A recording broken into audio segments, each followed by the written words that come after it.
track. Hello and welcome to another episode of Between Two Cracks with the Fleischer family. Hello. We have Oscar and Henrietta, a family of foresters. We'll learn all about that. Quickly, we'll start the roast. So we don't lose time with that. And here we go. In the meantime, I can have you can have a feeling of raw beef. Oh, very raw. Very firm. Very dry.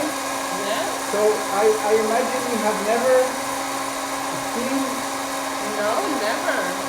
an unroasted beef. Yes. Some people try to eat it, but it's extremely hard. So we're now already producing some of the chefs. This is the only trouble of home roasting. You can make it quite dirty, but I just heard the cleaning lady is coming tomorrow. Yes. That's a very good sign.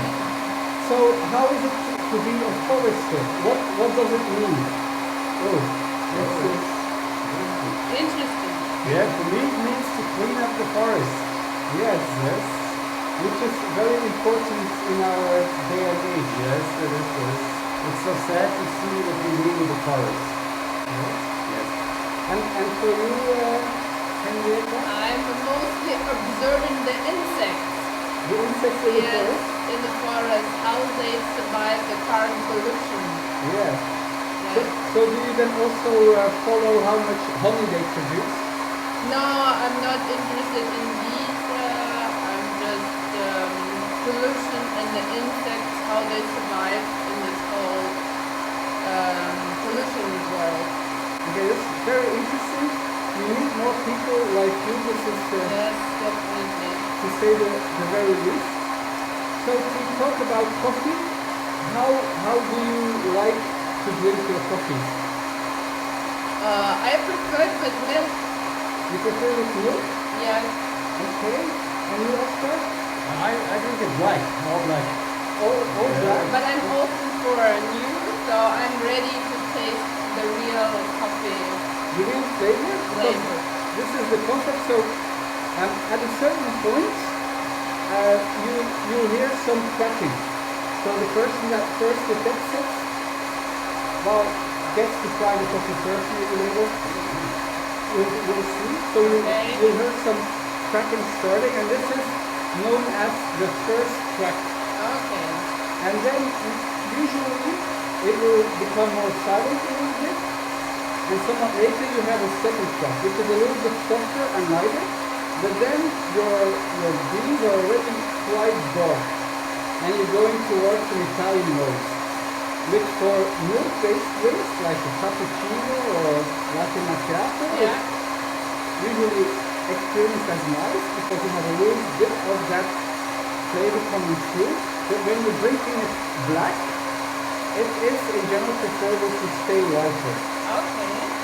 So but when the crack starts happening, you get to decide when you stop it.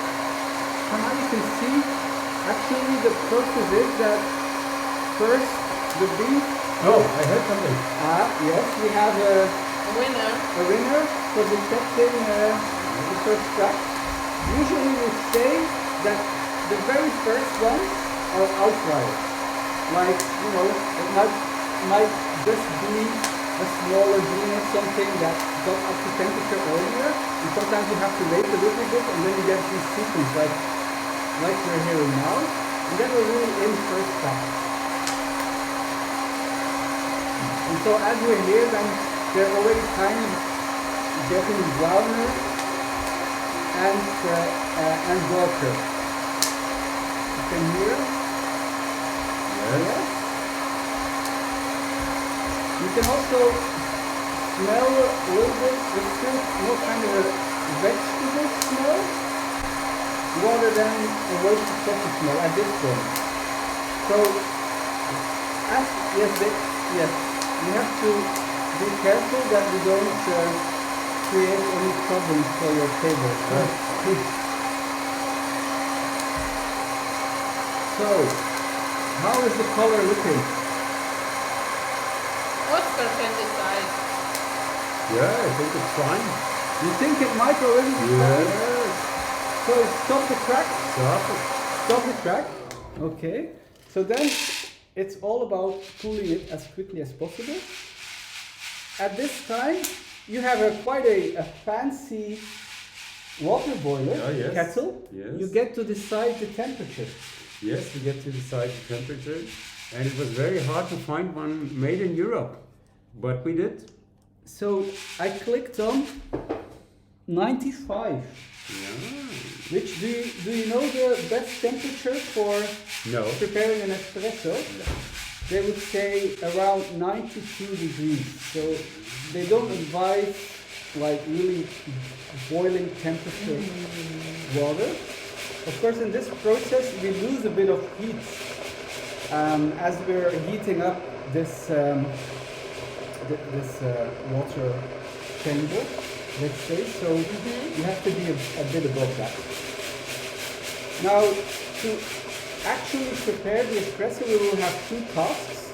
One is to push it out, and one is, of course, to grind the beans. You can divide these tasks among yourself. I want to push. You want to push? Yes. You can grind. You're up for the Yes. challenge. Yes. So now you I'm really should Henriette. not. Henrietta, yes. How did I make this elaborate. mistake? Yeah, it must have been somewhere in my mind. Luckily, with some good editing, we'll all get this straightened out. So here we go. The official weight for an espresso of beans is 7 grams. So this is the Italian Espresso Institute standards. So I'm a little bit above that. Okay, let's get it quite precise. We're in Germany now, so In Germany, it's all about getting the details right. Yet, it doesn't look like 7 grams. I'm like, well, let's just go for it. Sometimes you have to improvise a bit too. So this is set to 9. but it was like mine. Oh no, but yes, the tear. Here you go. Like this? Yes, and then the faster you go, it's good to grab it there. Yeah. And the faster, if you start to really go, then you kind of build up some momentum. But it helps. Maybe I can show a bit. Now, Oscar was maybe not so nice in proposing to take up the pushing part. Yes, Oscar is.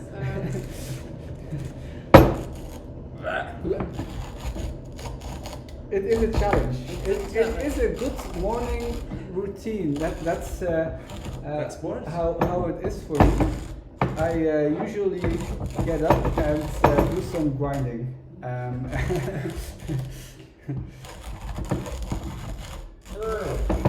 Maybe we didn't go this dark. Maybe you show, yes. I can demonstrate.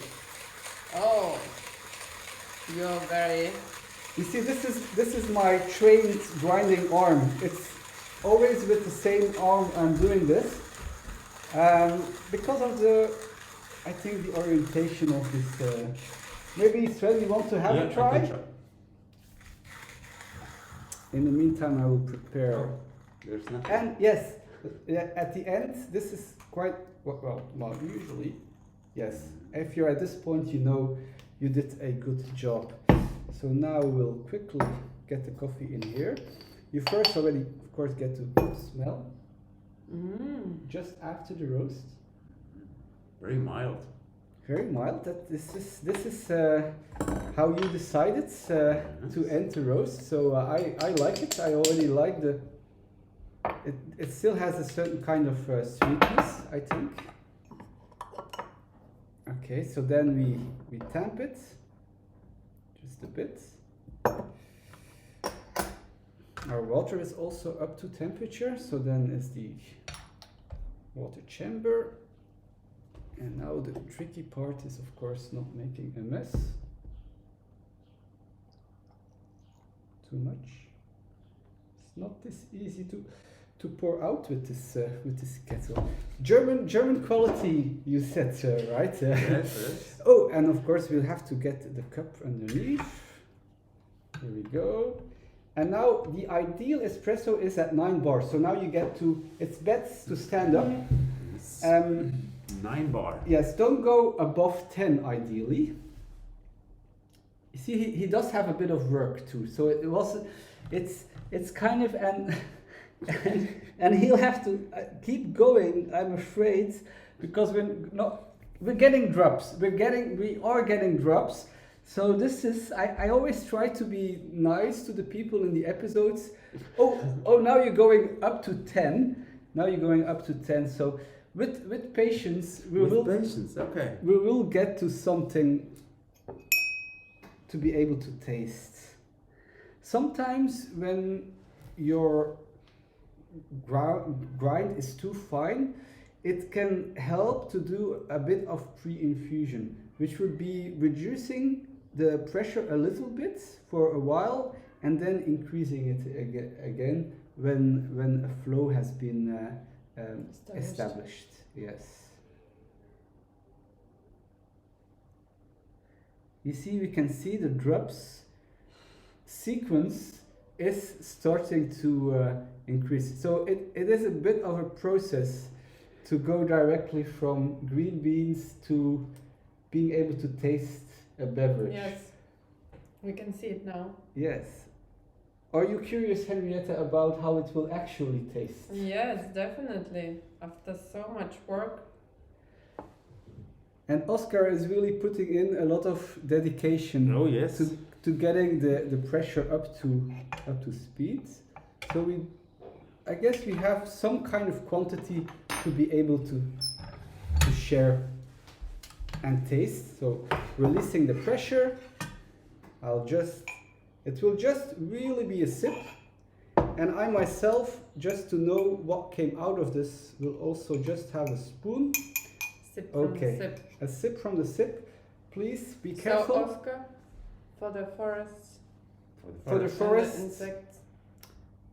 Let's make this a better place.